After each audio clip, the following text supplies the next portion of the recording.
Lewis's two essays, and which are prescribed under literary theory paper, literary criticism.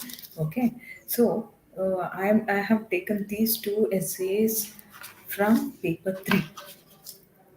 Hope you all understood. Yeah, let me start with the T.S. Eliot.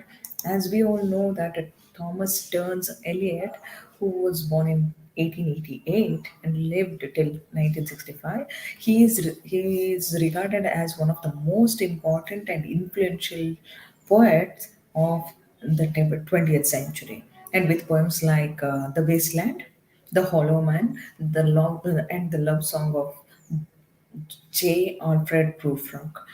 As we all know that Eliot, he was not only a poet but also a literary critic and a playwright and a great scholar. So modernist poets often embrace free verse, but Eliot had a more guarded view that believing, and he had believed that all good poetry had the ghost of a meter behind the lines. Even in his most famous poems, we can often detect the rhythms of iambic pentameter. Got it? So that quintessentially English verse line, and he follows that iambic pentameter like Shakespeare. And in other respects, such as his respect for the literary tradition, Eliot is more conservative poet than a radical poet. Got it? Oh, he uses the traditional verse called iambic pentameter, and he can be in writing poetry, he can be regarded as a conservative poet, more a conservative poet than a radical poet. So, nevertheless, Eliot's poetry changed the landscape of Anglophone poetry for good, and he was born in St. Louis, Missouri in 1888. Eliot studied at Harvard and Oxford universities before abandoning his graduate studies at Oxford because he preferred the exciting literary society of London. And he met a fellow American expatriate, Ezra Pound. You might be thorough with this name. Ezra Pound, who can be considered as a very great poet.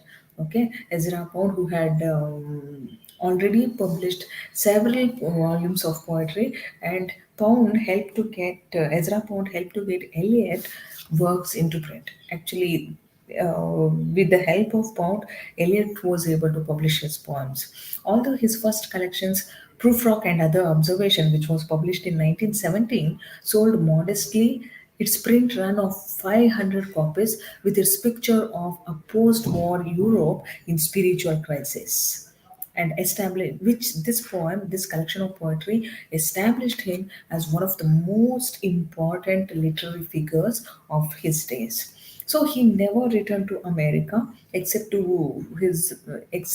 his visit as a lecturer or a speaker, but became an official British citizen in 1927. The same year, he was confirmed into the Church of England. So his last major achievement as a poet was Four Quarters, which was published between 1935 to 42, which reflect his turn to Anglicanism. So in his later years, Eliot attempted to reform English verse drama with plays like A Murder in the Cathedral, which was published in 1935, and The Cocktail Party, which was published in 1949. Then later, Eliot died in London in 1965. So this is all about Eliot as a poet, and this is all about his personal life. And let me talk about the important essays prescribed for you this year. One is Tradition and Individual Talent. The second essay is Function of Criticism. Let me start with the very well known essay, Tradition and Individual Talent. It is what I can say. It has got and had fetched a name fame for poet Eliot as a literary critic. This essay was first published in 1919 in the literary magazine called The Egoist. So it was published in two parts, and which was especially which under September and December issues. So this essay was written by American poet, and he was very young when he wrote this essay, and who had been living in London for the last few years. When he published this essay, which was published in America, got it? So, who had been living in London for the last few years and who had published his first volume of poems, I told you, Proof Rock and Other Observation, in 1917, whereas this essay was published in 1919. So let me give you the gist of this essay, as the title itself tells us about um, the important conflict or the central idea of this essay: tradition and the individual talent. Many times the title serves as a key to the whole drama or whole novel. So here also, tradition means history and the individual talent means anybody can, for that sake, like an artist.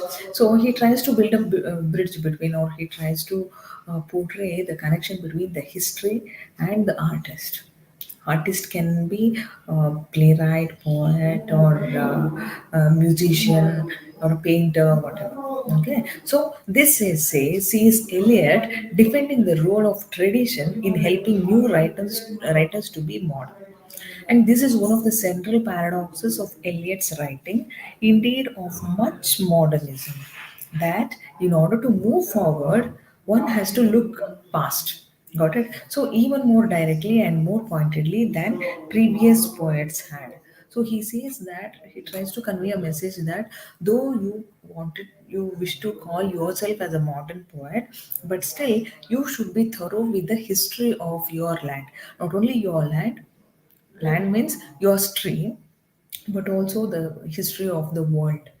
So this theory of tradition also highlights Eliot's anti-romanticism.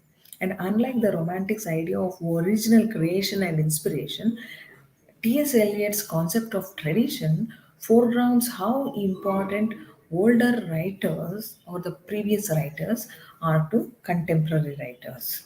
So, for example, he gives examples in order to prove his theory. First, he says how Homer and Dante are Eliot's contemporaries because they inform his work as much as those alive in the 20th century do. James Joyce, for example, he goes on giving examples like James Joyce looked back to ancient Greek myth, the stories of Odyssey, for his novel set in modern Dublin under the title Ulysses, okay, which was published in 1922. And he also quotes another example like Ezra Pound, often looked back to the troubadours and the poets of the Middle Ages. So HD, I mean, especially Hope, Imagist poetry was steeped in Greek references and ideas. As Eliot puts it, that someone said, just I would like to quote from the text from the essay. He says, "Someone said the dead writers are remote from us because we know so much more than they did." Okay, that's what he says, that we should not neglect the dead writers or the past writers, thinking that there is no use of it by remembering their works. But he says that what Eliot wants to convey, because he says we contemporary writers should be aware of the works of the past writers. That's why he puts it in a very apt manner, that the dead writers are remote from us because we know more than what they had known about themselves. So precisely, and they are that which we know. So he goes on to argue that a modern poet should write with literature of all previous ages in his poems or in his works, as though Homer and Shakespeare were his contemporaries. So he says that the present writers or the contemporary writers or the modern writers, they should be thorough with the writings and the writers of the past, and they should treat them like they are their contemporaries. So this historical sense, one should have a historical sense, he says. Being an artist, you should know the history, tradition, and the greatest work of the past. So he argues that this historical sense, which is a sense of the timeless as well as of the temporal and of the timeless and of the temporal together, is what makes a writer traditional. So he says that how can one become a traditional writer? because one should have the historical sense, and is at the same time he should have the timeless as well as the temporal, and of the timeless as of the temporal together. So, and it is at the same time that which makes a writer the most acutely conscious of his place in time of his contemporary. So, in short, knowledge of writers of the past makes contemporary writers both part of the tradition and that of the contemporary sense. So, Eliot's own poetry, for instance, is simultaneously in the tradition of Homer and Dante and the work of a modern poet. For example, I can quote his The Wasteland, where he tries to bring all the mythology, Greek mythology, okay, and even Hindu mythology, we have references there, where he uses Shanti, Shanti, Shanti. Okay, in The Wasteland, I think you might have studied that poem. So that's why he says that he treats Homer and Dante as his contemporaries, and because he knows and he is thorough with the works of Homer and Dante. That's why it is because of his debt to Homer and Dante that he is both modern and traditional. That's why Eliot, he claims himself to be, he is not only a modern poet but also a traditional poet because he has that sense of history, and he had what a modern writer should have. So, if this sounds like a paradox, then consider how Shakespeare is often considered both a timeless poet, because even now we read Shakespeare plays and we feel that whatever he had said in the 15th or 16th century itself is relevant even now. Got it? That's why Shakespeare is often considered as a timeless poet because there is no time bound for his works. Even now, it is applicable, not in age, but for all time. As his friend Ben Jonson said, Ben Jonson, a great critic, friend, and the follower of Shakespeare, he says that Shakespeare is a timeless poet because not of an age, but for all time.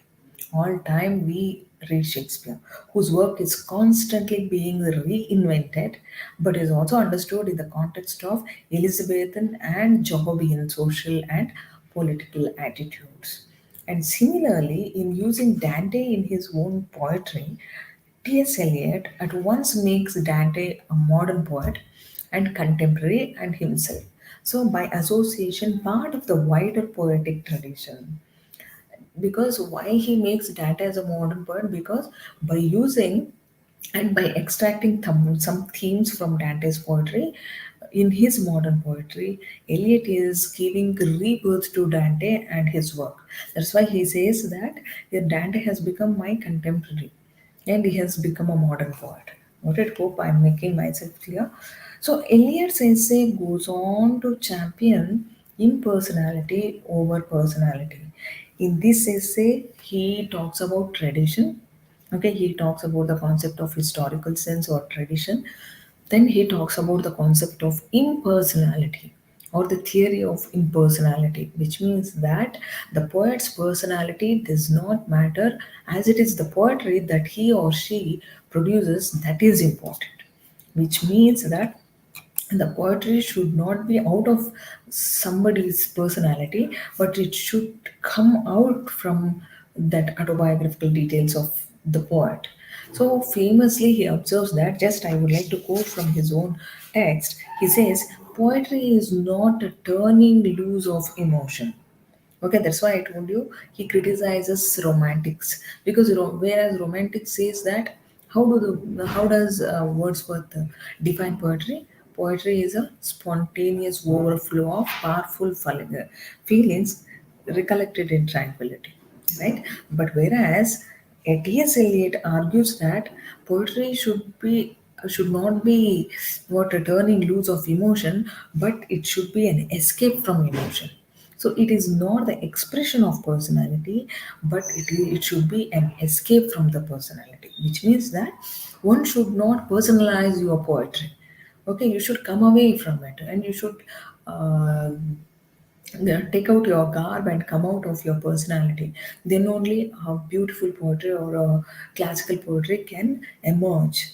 That's what he says, that poetry is not a turning loose of emotion, but it is an escape from emotion. So it is not the expression of personality, but an escape from personality. But of course, only those who have personality and emotions, they know what it means to want to escape from these feelings. He also puts this disclaimer at the end. So only those who know whom he is talking about here, or whom is he referring, only those who know the difference between the personality and emotions, they know how to escape from these two. Got it? So this is more or less a direct reposite to William Wordsworth's statement, where he makes in his preface to Lyrical Ballads, which was published in 1800, where William Wordsworth, he defines poetry as the spontaneous word flow of powerful feelings, right? So once again, T.S. Eliot sets himself apart from such a romantic notion of poetry. So this is in keeping with his earlier argument about the importance of tradition. The poet's personality does not matter, only how their work responds to the reader and fits into the poetic tradition, that matters a lot. So far, I had made myself clear. So let me discuss this essay in a critical manner. How just I would like to conclude this essay by saying that this essay is a major work in Eliot's prose writings and perhaps his most famous essay, which was published in 1919. So, which argument he puts forward, which is that perhaps surprising given modernism's association with radical departures from artistic norms and tradition. Got it. And here, as a modernist, T.S. Eliot might be expected to reject the great canon or tradition of poetry that had gone before him. So, but no, according to him, but no, poetry, including T.S. Eliot's own and that of his fellow modernists, derives its distinctiveness and even its newness. So, from engaging with what earlier poets have done, a modern poet or a contemporary poet should be thorough with that. So, indeed, it is by drawing on the work of earlier writers and as it were standing on the shoulders of literary giants that a new poet asserts their own voice among the crowd. So, in this way, uh, why Eliot, other, and this is especially this is why Eliot's other key argument in tradition and individual talent is relevant, because the poet should not seek to be original by disregarding tradition altogether, but by looking for minimal ways in which they can alter what has gone before and create something slightly different and fresh. He tries to say that the past should be altered by the future. The past should be altered by the present, and present should be followed in the future. Okay, so that's why he says that they can alter what has gone before and create something slightly different and fresh with the help of the past. So, and the poet should forget about expressing an individual personality for the same reason. A poet should be plugged into the common shared tradition of poetry rather than thinking what they were working alone. Eliot gives example of Homer, Dante, I told you, is pertinent here because we know nothing of the poet who wrote the Odyssey for certain, of course. But we don't need to. But the Odyssey itself is what matters, not the man or a woman behind it or who wrote it. So poetry should be timeless and universal, and where he gives examples of Shakespeare, right? So that's why he says the poetry should be universal and timeless because it should apply to all times and it should apply to all the places. So transcending the circumstances out of which it grew and transcending the poet's own generation and lifetime. So Eliot's argument raises an interesting question: can self-evidently personality poetry, example, by confession poets like Sylvia Plath or romantics like Wordsworth, Shelley, Keats, and Coleridge, not also be timeless and universal? Evidently, that precisely it can, as these poets' works have outlived the poets who wrote them. But Is this too simplistic analysis of argument of Eliot's argument? And his criticism of the idea of a critic or the idea of a poetic personality, what he speaks about here, what he discusses here in this essay, which sounds anti-romantic because he write against romantic poetry, romanticism, right? So a move away from the romantic idea that, to quote Wordsworth again, poetry is the spontaneous overflow of powerful feelings. But as the critic C.K. Stead argues that, argues in his essay called "The New Poetic Aids to Eliot." Okay, in his essay, he argues that Eliot's talk of escape from personality is not a call to escape from the self, but a call to escape further into self. How beautifully he writes. He says that in this essay, C.K. Stead, a well known critic, he argues in his brilliant essay called The New Poetic from Yeats to Eliot, he says that Eliot's talk of escape from personality is not at all a call to escape from the self, but a call to escape further into the self. Got it? So for Eliot, the more mature poet, especially the more mature the poet, the more his mind is able to synthesize various influences and emotions to produce something varied, something new, and something complex. So these influences and emotions are worked into great poetry by the self. It is inaccurate to view Eliot's essay as a critical rejection of self altogether. Though he says that you should escape from your personality, it doesn't mean that you should escape from yourself. But you have to be very fresh and new or artistic in contributing or inputting things in your own point of view. So, if anything, he is arguing that great poetry is forged in the deeper self rather than the surface personality of the poet. So, we might also bear in our mind that Eliot knew that great poets often incorporated part of themselves into their work. So he would do it himself so that although it would be naive to read The Wasteland, I have already mentioned this poem as the wasteland as being about Eliot's failed marriage to his first wife, and we can nevertheless see aspects of his marriage informing the poem. And he also brought in so many mythology and mythological character in his poem, The Wasteland. Actually, we can consider it as a modern epic, right? So, and in Shakespeare and the Stoicism of Seneca, Eliot would acknowledge that the poet of poets, Shakespeare, he can be considered as the poet of poets. So must have done such a thing. The bard, he was occupied with a struggle which alone constitutes life of a poet. Okay, the bard who had occupied with a struggle which alone constitutes a life for a poet to transmute his personal and private agonies into something rich and strange and something universal and impersonal. So for Eliot, great poets turn personal experiences into impersonal poetry. But this nevertheless means that their poetry often stems from the autobiography, from their lifestyle or from their personal life. So it is the poet's task to transmute personal feelings into something more universal.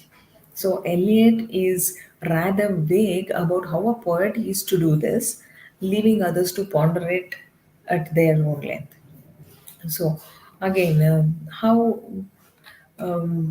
what we can say, many writers had appreciated this essay, and finally there is a critic called Lyndall Garden. Okay, Lyndall Garden, he observes a curious paradox regarding Eliot in this regard, where in her biography of Eliot, the imperfect life of T.S. Eliot, she points out that although Eliot claimed that a drama was less personal than poetry, the cover of drama actually gave Eliot the freedom to expose his private things or his private crisis. We might extend such an idea to the earlier work too and see a character like J. Alfred Prufrock.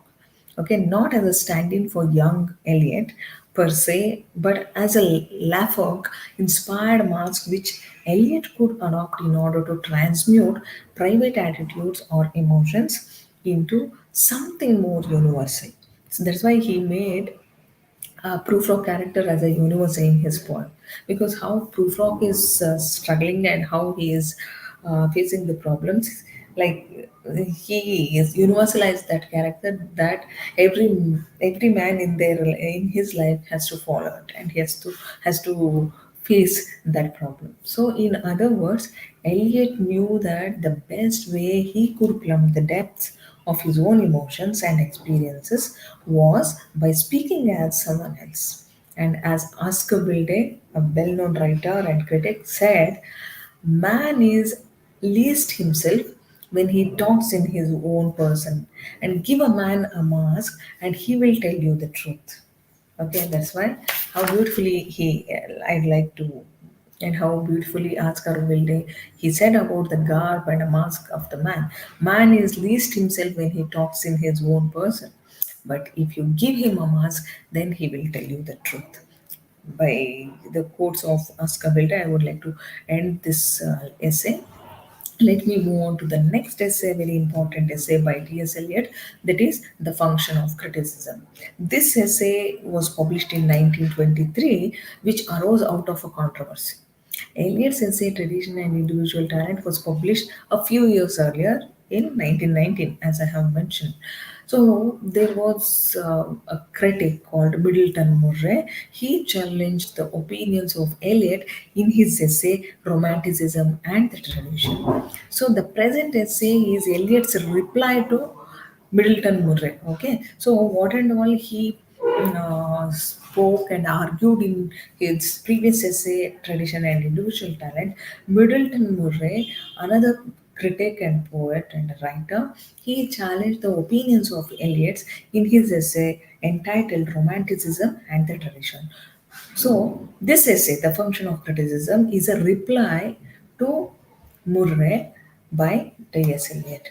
Okay, so the first part gives in brief the opinions expressed by T.S. Eliot in the essay Tradition and Individual Talent, and in the second part, Eliot gives a resume of the views of Middleton Murray. In the third part, these views of Murray are briefly dismissed, and in the concluding fourth part, we can divide this essay into four parts. Okay, so at the conclusion, or in the concluding fourth part, the poet examines the different aspects of the nature and the function of criticism. Hope you understood clearly. So, this essay, which is an influential essay by T.S. Eliot, perhaps the most important poet critic of the modern movement, and in some ways a follow up to Eliot's earlier essay, Tradition and Individual Talent, from 4 years earlier. This essay focuses on the role of the critic. Okay, in the previous essay, he talks about the role of a poet, but here in this essay, he talks about the role of a critic as opposed to the creation of new works of art. Although Eliot also draws some valuable comparisons between creative and critical work. So, let me give you the gist of this essay. As I told you, that this essay is a reply to Middleton Murray about his essay, which was published few years back, okay, under the title Tradition and Individual Talent, which I had already discussed. So in this particular essay, Eliot argued that no writer has their meaning alone. Got it? So no writer has their meaning alone, and their work has to be viewed in relation to the wider literary tradition of which it forms a part. So it is a problem of the order, and Eliot asserts that the function of criticism is a question of order too. So here Eliot argues what seems like a counterintuitive paradox, that the greatest artists are the ones that can afford to surrender themselves to a shared unconscious community of artists. So he says that, he argues that a serious artist should surrender to his work of art. Then only what I can say, a classical standard work of art can come out. So, a second rate artist, by contrast, has to assert their individuality because they need to keep reminding us of the minor details which make their work slightly distinctive and distinct from their contemporaries. So, like a socially insecure person trying to impress people, the second rate artist cannot afford to surrender the floor to the other people in their group. So, someone who is more secure in their talents and more at ease with their art is like a generous conversationalist, okay, listening, involving with others, and drawing on others' conversation to aid themselves and to improve their own skills of art. So, if someone holds this view of art, then Eliot does, then the same is true of literary art of criticism. Noted. So criticism should be autotelic, he says. In his own words, he says criticism should be autotelic. That is, it is agreed that unlike art, criticism needs to have an end or goal, a reason for its existence. So art can exist just for to enjoy, for the entertainment, or somebody should applaud, praise art, and it can exist just for us to enjoy it, to prompt us to think about life, to think about the world or the human condition. But the criticism exists to explain work of art, okay, and to correct the public taste. That's why this is how he draws a line between poetry and criticism. So he says that poetry is exist because to entertain us, whereas and to enjoy life and to understand world, nature, and human beings. But criticism exists to explain the works of art and to correct the human beings and the correct the taste of the public. And so, Eliot then takes up a view put forward by another critic called Middleton Murray, who made a distinction between classicism in literature, characterized by a writer's belief in something outside of themselves or higher than themselves, which might be called an outside authority, and what might be called the romantic view, which involves trusting the inner voice found within the writer's own mind. So Eliot proposes to call this inner voice Whiggery. Okay, he calls this inner voice Whiggery after the old Whig party in English politics. Actually, which kind of politic party he is talking about? A political party which opposed the authority of an absolute monarch. Okay, so the problem with the inner voice approach to criticism is that T.S. Eliot argues you don't need to have principles which you hold to when appraising works of art. So all you have to do is to listen to and trust your inner voice. This is what he says. He argues that no need to have principles while writing, okay, or while appraising the work of art as a critic, but all you have to do is to listen to and trust your inner voice. So by contrast, there are those who especially those there are those were the time where those who trust in tradition. By contrast, there are those who trust in tradition and the accumulated wisdom of time. Eliot argues that much of the work of art, especially the work of the creative artist, is in fact critical labor, sifting, rewriting, expunging, correcting, and testing, and so on. So, the bigger tendency in criticism tends to ignore just how much critical work an artist has to perform, okay, and how much critical work an artist has to perform upon their own work of art before they can finish it. That's why he says to criticize others work is very easy, but to criticize work of your own, it takes a time and you should have strength. So that's why he says an artist, he must be critical of his own work of art first, then he should criticize others. So the chief quality required from a good critic, according to Eliot, is that a highly developed sense of fact. So he says that that's why in order to criticize others, and in order to be a critic, you should have a strong inner voice, and you should trust your inner voice, and you should promote your inner voice in a such a way that you should have a highly developed sense of fact. Got it? So, to conclude, the best function, according to Eliot, is that criticism can perform is to present facts to a reader. Then, what is the aim of the criticism, according to E.T.S. Eliot?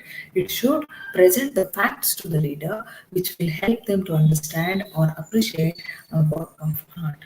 So it doesn't mean that being a critic you should always criticize the work of art. But by criticizing, what is the main or essential work of a criticism? You have to present facts to the readers, and you should help them to understand and appreciate the work of art. Yeah, to conclude this essay, as we remarked at the outset of the analysis itself, that this essay is a kind of sequel to Eliot's 1919 essay, Tradition and Individual Talent. This is somewhat like a continuous of the previous essay, the next chapter. So, in that essay, Eliot had argued that no artist has their meaning alone, and that every great artist uses the literary tradition from Homer to Shakespeare and beyond in the creation of their new work of art.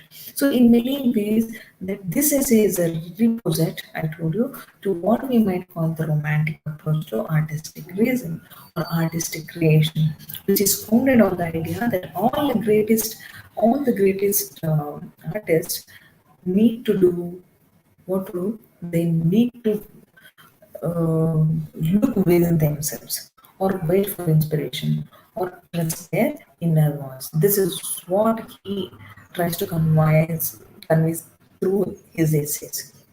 Whereas Eliot, by contrast, adopts what we might call a classical view, following the distinction between romanticism and classicism, made by T.S. Hume in an influential essay called his according to him, there is every greatest artist looks outside of and beyond themselves in the creation of a new work of art. So this is clearly true of Eliot himself, especially in his poem The Wasteland, which draws on numerous earlier writers. I told you, and all Greek mythology, Hindu mythology, and even Roman. He talks about so many things and so many writers, such as Shakespeare, Spenser, Ovid, and many others. But it is true of all the artists and their works. So, in this particular essay, he makes a comparable argument for the most worthwhile criticism of literature and as well as art. According to him, he says that if great works of art bear the stamp of other works of art, then great critics also look beyond themselves and their own inner voice. What kind of inner voice he is speaking about? The inner voice which helps the reader to give the facts of the art, right? So then the great critics also look beyond themselves and their own inner voice and endeavor to work towards a shared goal, and which is illuminating those works of art so that critics can collectively, and to use Eliot's word, cooperatively arrive at some shared notion of truth. Got it? So this is why objective facts about a work of art, which the critic can present to readers in such a way as to enlighten them about an artist's creation. So this is what T.S. Eliot wants to do. So what he wants to do, he should enlighten and by giving the objective facts about the work of art, which the critic can present to the readers by listening to his inner voice, so as in such a way that he should enlighten them about the about the artist creation, which is more valuable than subjective opinions which stem from some unreliable inner voice. Okay, the great critic, like the great artist, should look outside rather than within.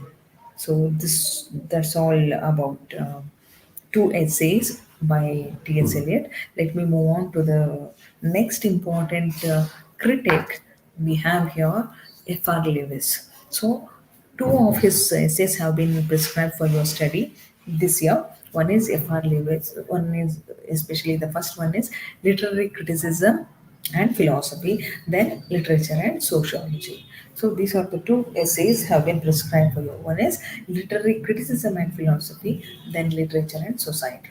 So F.R. Lewis, he was born at Cambridge, where he spent most of his life. This just I'll give you a brief introduction regarding his life and career.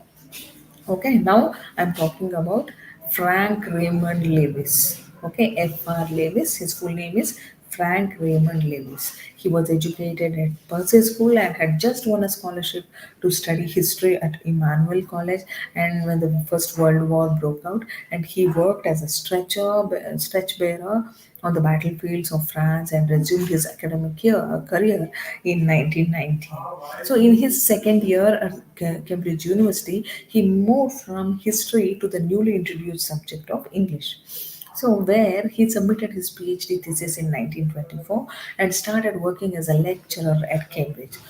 Later, he became a fellow at Downing College, Cambridge in 1937, and he was a university reader in English from 1959 to 1962. So he started the literary quarterly called Scrutiny in 1932 and edited it till it ceased publication in 1953. He wrote widely on literature as well as popular culture. Publication include mass civilization and minority culture. Okay, so the new bearings in English poetry, revaluation he started. So the great tradition, George Eliot, Henry James, and Joseph Conrad he wrote. He had written so many things. He had so many publications on his for his credit.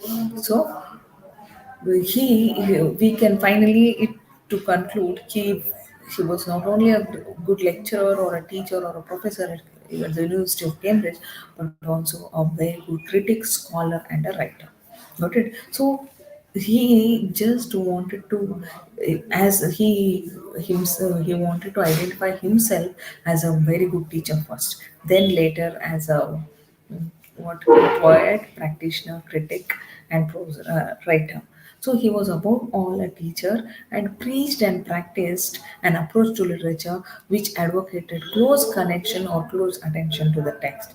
So he had sharp determination in evaluating the text, which was important to him, and his enthusiasm especially drew many students to him, and his disciplines can be found in English faculties throughout the Commonwealth, and he always insisted that literature matters because life matters. This is his well-known statement. He always insisted that literature matters because life matters. So, his widespread influence on the English studies in the section that is second quarters of the 20th century is not tied to his books alone, because the scrutiny played an equally important role. So, F.R. Lewis's early books on the English poetic tradition clearly show that the influence of T.S. Eliot, and he was an ardent follower and serious disciple of T.S. Eliot. And New Bearings in English Poetry, which was published in 1932, dismissed the popular acclaim accorded to Victorian and Georgian poets. And whereas he follows T.S. Eliot in finding in the metaphysical poets the qualities needed in modern poetry, and values Hopkins, T.S. Eliot, and Ezra Pound. And later, F.R. Lewis's concern with concrete realization and his emphasis, especially what he wanted to publish and what he wanted to follow.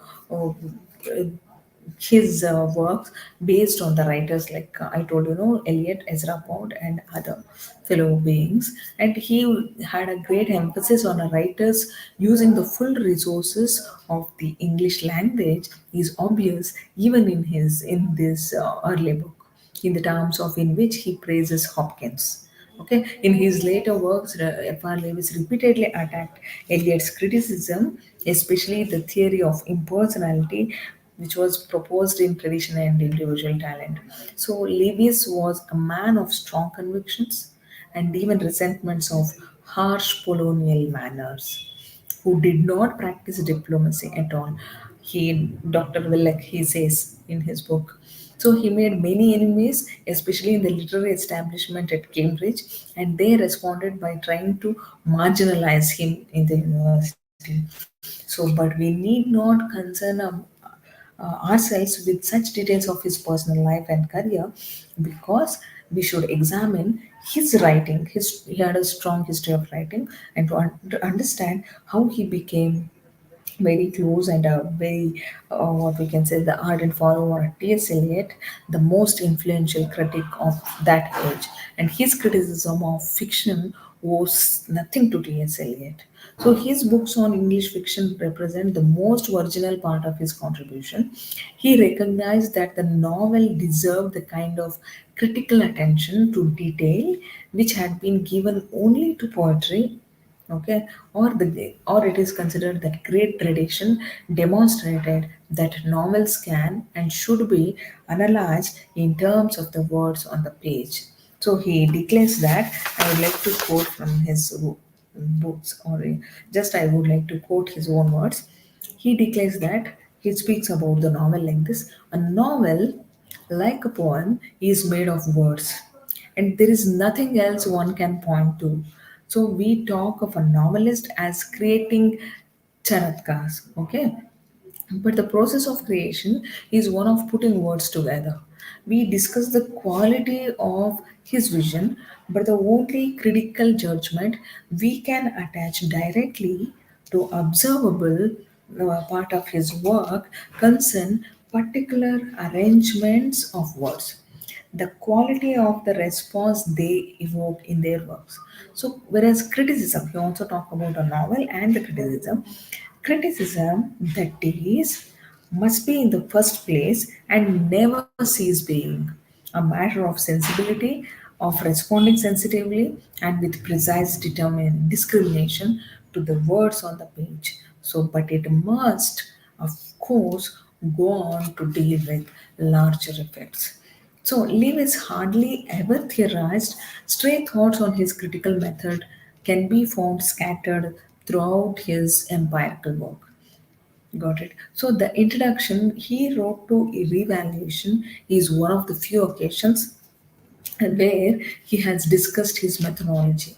The correspondence with R.N. Wellock, which was published in Scrutiny, reprinted in the Common Pursuit, is another rare instance. So let us examine his important essays here. Just I would like to give introduction to his literary criticism and what, according to him, his literary criticism was. So, this criticism is simply the attempt to explain a literary work.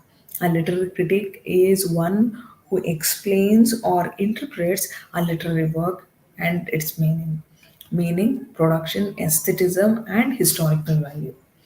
According to Wikipedia, how it sounds, literary criticism is simply the attempt to explain literary work, and a literary critic is one who explains or interprets a literary work, its meaning, its aesthetics, its production, and historical value, which means analysis, interpretation, judgments, and evaluation of literary works. Okay, so thus literary criticism started from Greek era to the present time. It started from Plato and Aristotle. So, what do you mean by philosophy? Philosophy is the study of general and fundamental problems, and such as those connected with reality, existence, knowledge, value, reason, mind, and language. So, in general, philosophy is searching for absolute truth and to dive in the deep things. So, it is full of reasoning, logical discussion, universal and systematic. It goes step by step. Then, what do you mean by poetry? Poetry is something personal, emotion. The poet is always inspired for something, and his imagination is responsible for creating the poetry. So, poetry is the concrete form of the emotions of the poet. Then, how F.R. Lewis investigate the bridge between or the connection between literary criticism and philosophy, or how he tries to bring the difference between literary criticism and philosophy. In the beginning of the essay, F.R. Lewis states that Dr. Wellock asked me to define my assumption, which I states in my book for poetry, and according to Dr. Wellock, he has to provide systematic and abstract rules for judging and evaluating poetry. Because this essay is a response to Dr. Vellna's questions. F.R. Lewis had written a book on poetry where he states that poetry does a what extraordinary work than criticism. Whereas Dr. Vellach had so many questions about that, where he asked F.R. Lewis to provide systematic and abstract rules for judging and evaluating poetry. So he says that, but I am unable to do so because Dr. Vellach is philosopher, whereas I am a literary critic. So according to Lewis, philosophy and literary criticism are two distinct and quite different fields. Because see, this is how brilliantly here F.R. Lewis is trying to bring the difference between philosophy and criticism, and how he tries to defend himself. Okay, that's why he says that philosophy and literary criticism are two different and distinct fields. Poets are involuntary, impulsive, and extempore, while philosophers are pre-planned. Okay, so which means that poets are haphazard creative. They don't care for orders and systems, while philosophers are, on the other hand, think systematically, reasonably, and logically. F.R. Lewis, he F.R. Lewis is very much against for mixing up both the fields because he thinks that it is not necessary for others. Lewis says that for him, the ideal reader is the ideal critic for poetry, and it requires hard labor and extensive reading on the part of a critic because when he read, he has to reread the text because he has to have a full command over it, and then only he is able to interpret it from different angles or from multiple angles. So F.R. Lewis states that in reply to Welleth that no norm and rules are required to interpret or evaluate poetry because it spoils imagination. When you put certain rules and regulations to write poetry, then you are going to spoil the imagination, and then it also stops further thinking or further refinement or the creativity or the improvement of the poetry. So we can also take example of the 18th century classical writers where they established rules and regulations for poetry, and then people become fed up of this kind of developing poetry. So in the later part of people's in the later years, people strictly reject the prosaic and norm developed for poetry.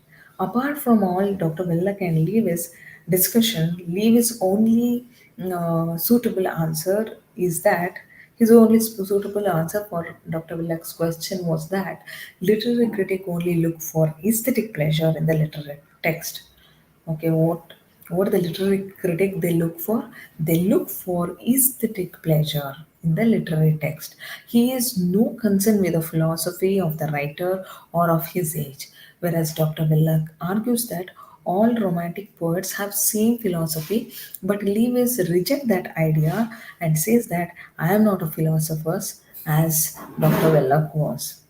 So to give conclusion to his F.R. Lewis words, he says that I totally agree with the approach of Lewis that where especially he says, and even we readers we can say that whatever Lewis had said, we have to agree with them, because we cannot draw rules and regulation to write a poetry where it spoils the imagination, the cycle of imagination.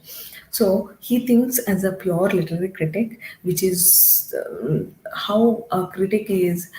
He looks for aesthetic pleasure in the text, and he rejects all the philosophies behind it. So let me tell you how Lewis has established himself as a literary critic, or let us discuss the achievement, Lewis' achievement as a literary critic. So F.R. Lewis is in the great tradition of English literary criticism, which can be traced from Dryden, Pope, Dr. Johnson, Coleridge, Matthew Arnold, later Dr. Johnson, especially Eliot, right? He is especially closer to Dr. Johnson in laying stress on the moral value of a work of literature. And he lives up to Arnold's ideal of objectivity, comprehending the work as in itself what it really is. Okay, what it really is. The new bearings and revaluation have rewritten the history of English poetry from a quasi new critical perspective. F.R. Lewis' criticism of fiction was a pioneering attempt to win for fiction the kind of verbal analysis which earlier critics had reserved for poetry. Lewis never ever talked vaguely about characters or structures. No matter what the genre, Lewis always support his arguments with quotations from the text. And like an ardent critic or like a serious critic, he just wanted to enjoy the aesthetic pleasures of the text without barring or without caring for its rules and regulation. So this facilitates the critical debate even when we disagree with his evaluations, as in his glorification of all aspects of the writings of D.H. Lawrence. So his approach serves to draw attention to the text and enhance our responses to it. So F.R. Lewis always wary of theorizing. He constantly emphasized his lack of interest in abstract principles and recommended a purely empirical textual approach to literary criticism. And then, just I would like to end my lecture with C.D. Narasimha's quote, because C.D. Narasimha was the PhD student of F.R. Lewis at University of Cambridge. Okay, C.D. Narasimha, a self-confessed admirer of F.R. Lewis, has pointed out a major drawback in his work: his insularity.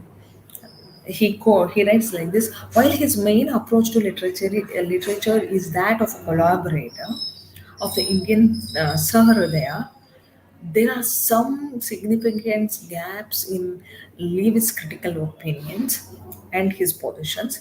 That is, for an Indian who believes in the validity of his own tradition, the gap is not one of sensibility or of self contradictions or modes of approach to a work of art. No matter of standing in our times or before has made fewer mistakes than Lewis in these aspects, and when it came to demonstrating the value of work of art by his incisive analysis, Lewis is still unsurpassed. Okay, and in spite of his insularity, Lewis has had a he himself concludes, like, in spite of his insularity, F.R. Lewis has had a lasting effect on English literary criticism, and his resource, especially his recourse to practical criticism rather than theory, has had wide-ranging pedagogical significance. And his demonstration of the actual organization of the poem, that and the way the language had created what it conveyed in the poem shows the new critic's theory of art. Okay, and it shows the new critics theory at work. And he insistently pointed to the poem as an object in front of us, that rather than other things which had figured prominently in literary criticism, such as the biography of the poet, the background material, the ethos, the message, or the philosophy related to the work. Lewis established himself the importance of the intrinsic rather than the extrinsic study of the literature. Okay, just let me give you the gist of the next important essay, that is literature and society.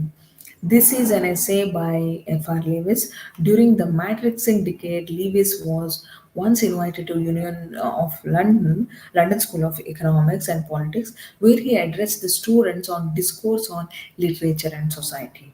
Okay, this was a lecture delivered at the Union of the London School of Economics and Politics, where he addressed the students on the discourse on literature and society. So he shared his view on how literature and society are interdependent and interlinked. So Lewis showed great interest towards literature, tradition, education, and society. So he was inspired by the writers and poets like T.S. Eliot, D.H. Lawrence, William Blake, John Bunyan, and others. So as a result, he has contributed many books like The Great Tradition, The Common Pursuit, The New Bearings in English, Dickens, the novelist, Education and University, etc. So, before looking into this essay, literature, and society, we should recall his two prominent quotes. He says, literature is the supreme means by which you renew your sensuous and emotional life and learn a new awareness. And he also quotes, literature is the storehouse of the recorded values. Okay, these are the two important, well known statements made by F.R. Lewis on literature and society. So, the above quotes assures that the significance of the literature in everyone's life and its need. So, Lewis always believed that literature should be closely related to criticism of life, right? In the essay, he informs the readers about the duty of the writer is to identify himself with the working class, and the duty of the critic is to evaluate the works of the literature in terms of the degree in which they seemed calculated or further for proper and the predestined outcome of the class, especially of the class struggle. And the duty of the literary historian is to explain literary history as the reflection of changing economic and material realities. So here he connects every profession of the society to literature and their combination developing into a contribution back to society. Thus, which means that literature is connected to society through various fields. Okay, so this was an essay by F.R. Lewis, soon after his delivering a lecture at the Union. This is considered as the one of the best essays, and because of this essay, he had emerged as one of the influential figures in the 20th century literary criticism. This essay originally a substance of an address. I told you where he delivered at the Students' Union of the London School of Economics and Politics. Later, this lecture was appeared in the form of an essay under the title of the book The Common Pursuit, which was published in 1964. So in this essay, he stresses on the social aspect of the literary study. Okay, and he at the outset this essay here he talks about the purpose of the studying literature, and his aim is to try and define on what grounds and in what ways study of literature is very important. Okay, then later he talks about how a literary critic is of a great value and he should be admired everywhere. Then he also talks about social nature of literary study and how society and literature has what have been interlinked. While addressing the students, he makes his point clear that the study of literature is a study of the complexities, potentialities, and the essential conditions of the human nature. What Lewis tries to insist here is throughout the essay that the social nature of the literary study and the social nature of the artistic achievement. And he also talks about the role of tradition, the idea expounded by the great critic T.S. Eliot in his essay, right? So he also illustrates that it is not economic and material determinants but intellectual and spiritual, so implying a different conception from the Marxist of the relation between the present society and the past society, and a different conception of society. So Lewis points out the social nature of Eliot's idea of tradition, and he also points out that creative individuals are indispensable, and creative individuals are indispensable in literature because human life lives only in individuals, and finally remarks that it is only in individuals and society lives. Only in individual that society lives. Thus, F.R. Lewis establishes the intricate connection between that exists between literature and social aspects of literature and society. And he also explores the significant role that society uh, plays in the making of the successful writers. And he is of the opinion that for the proper development of the artistic power of a writer, he is in need of a positive tradition. With the presence of a positive tradition of the writer, one who feels himself very much at one with the society. So Lewis, like Eliot, he sees tradition as a social collaborator in the creative process. Because of the absence of the adequate social collaboration, William Blake's powers fail to develop as they ought to have done. So Lewis sees tradition as a creative collaborator. Okay, so he also speaks about the objective study of literature in this essay. Please, you should go through this essay. And he also study of inherent human nature and how society is important. Let me conclude from the light of this essay that Lewis has tried heart and soul to scatter the message that without a prolific study of literature, social and intellectual development is impossible. So he says that in order to become an intellectual and societal figure, one should have a prolific study of literature. So let alone national or international. Okay, so it is very significant as oxygen to study literature by maintaining proper method. So he compares that like how oxygen is very important to live in the world, so it is very important to study literature to live, to survive in the society. Thank you. I hope my I have made myself clear. That's all for today. Thank you.